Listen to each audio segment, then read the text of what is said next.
as my followers probably know, I'm a big fan of Inkbird. This comes with me everywhere. It's the Insta thermometer. So this is what I check everything with when I'm cooking on the Traeger, when I'm cooking in the Kamado. This is my go-to. And I love the magnets. You stick that on the side of the grill, it's not going anywhere. I also have one of their Bluetooth probes, which again is brilliant in the Traeger, is brilliant in the Kamado.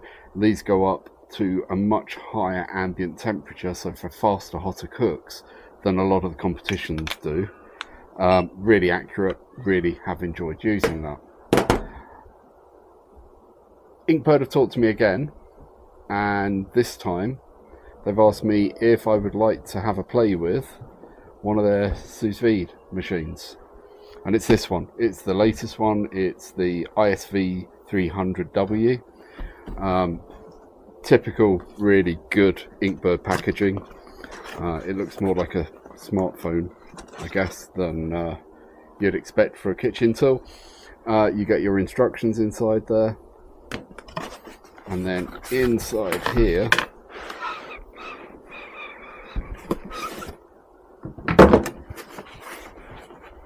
is the machine.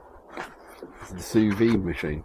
So unlike other manufacturers, it's actually got a clip on the back rather than a clamp, and that means you've got a lot more range of vessels that you can stick this into as your bath. You can see down the bottom you've got the holes there for the fan and for the heater, and then up on top, I'll pull that off, you've got the LED screen, you've got set button, you've got your temp up setting button, your connection button, and so this is plus minus, this is settings, this is connection, and you've got your go button. So what we're going to do, this is straight out of the box. And also for cleaning, you can turn around, hopefully, unlock it, and then that should pull off, but it doesn't.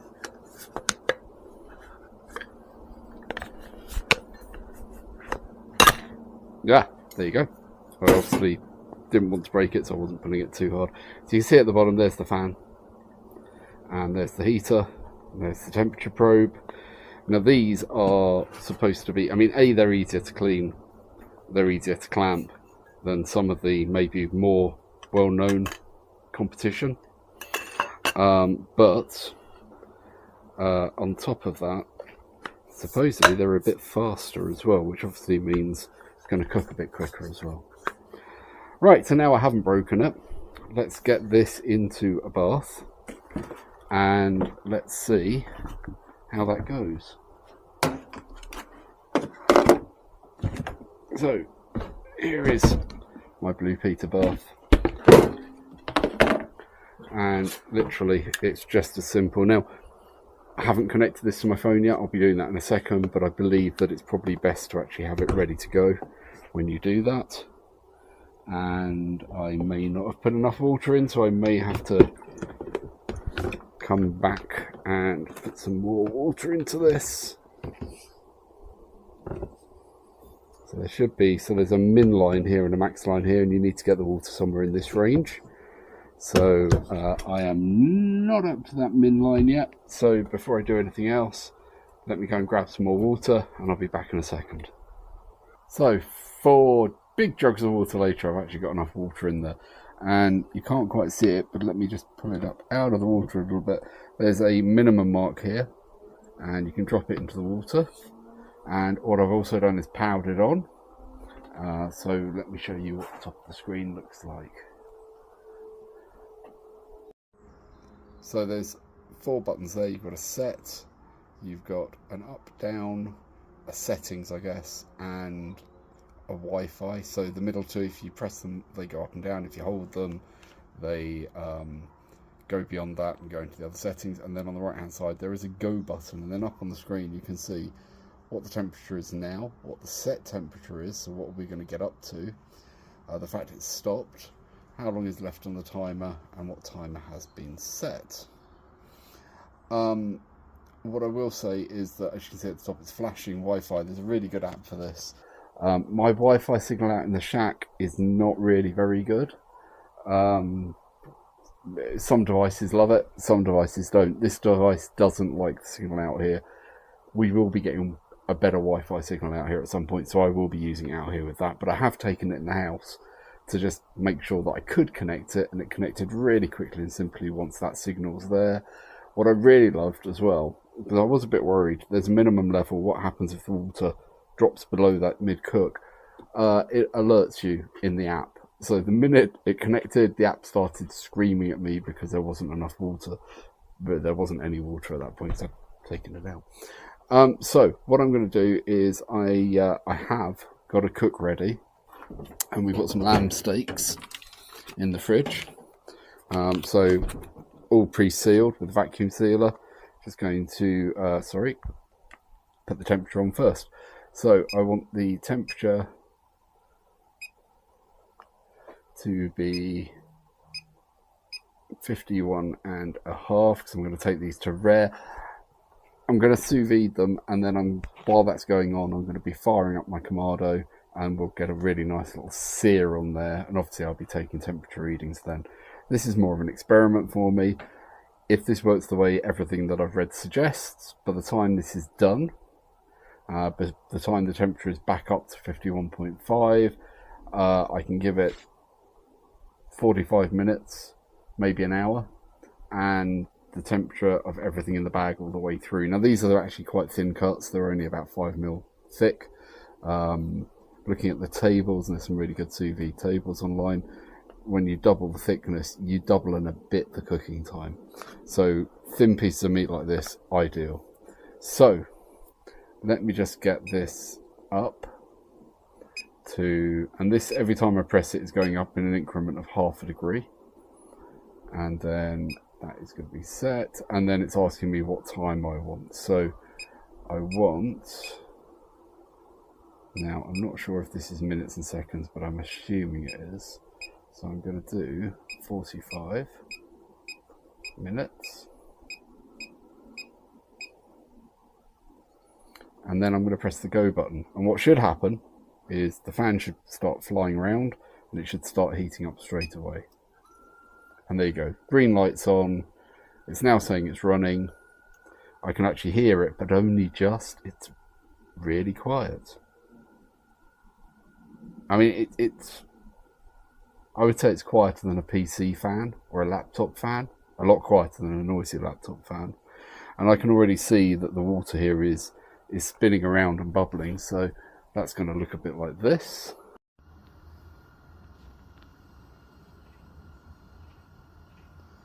So you can see, and you can also, I mean, hear how quiet that is now.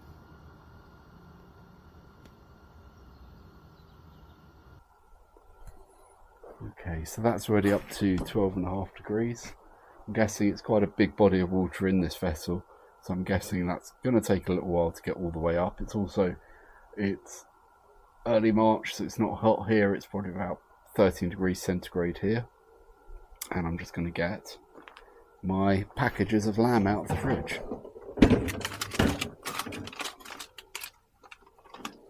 The lamb's been sealed with just a really light seasoning for this first go. So there's a little bit of salt and pepper on both sides, and then sealed inside the bag. See if that works. This is the first time. I've never used a sous vide machine before. While this is getting up to temperature, just say the plastic qualities, as everything Inkbird do, are awesome. It looks really nice. It's definitely a lot wider than a lot of the sous vide devices that I've seen online from other manufacturers. It's a bit more chunky even than their previous models. I think it's a bit shorter than their previous models, which is not a bad thing. I'm really pleased with it. I'm really pleased with it, and if it cooks the way I'm expecting it to, this is going to be something that gets a lot of use. Well, it's taken a little bit longer than I expected to get up to temperature, but I am using a big vessel for the water, maybe a bit too big, and I think I'm going to invest in a proper sous vide tank because obviously there's lots of gaps here, and I didn't appreciate how much this would lose through those gaps, but it really does. So I think I'm going to get a tank where it's actually got a proper seal, and then we'll be good. But we're ready. We're up to temperature.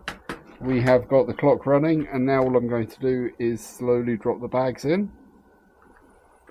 And we need to make sure that they are fully submersed.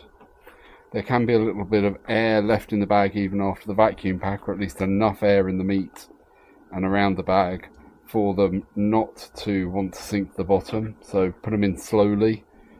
And now we will see how they do. It's going to be a bit of a wait. So I've got them on for 45 minutes, which should be more than enough to get them up into the rare, medium rare range. At that point, I'll have fired up the Kamado, which I'm going to do in a second, got that up to temperature. Once these are done, we'll pull them, we'll temp them to see what this has actually done to them, and then we'll get them seared up on the Kamado. So see you then. So that's it, we're now down to the final minute, and there it's done.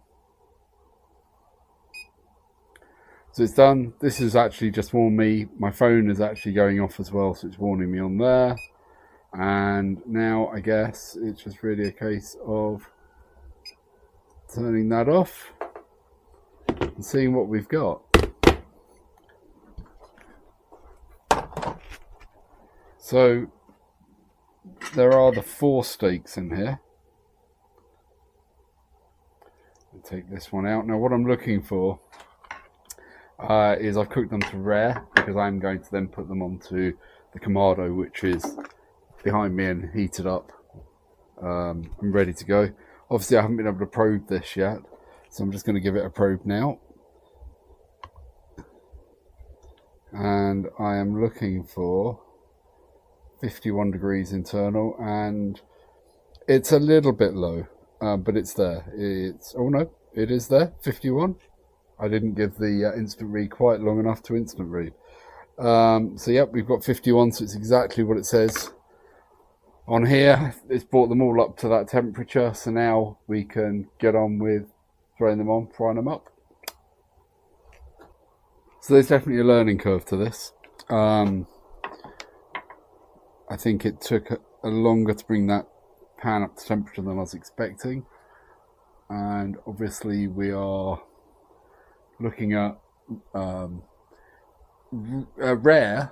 It doesn't look overly appetizing, but it will do. Now I'm going to push it all the way up from rare to a medium rare on the coals.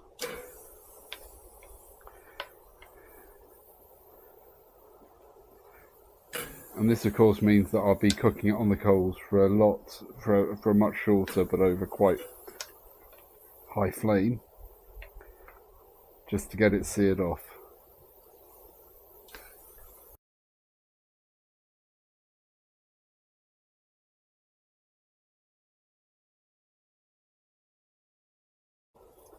Let's see what they're temping at now.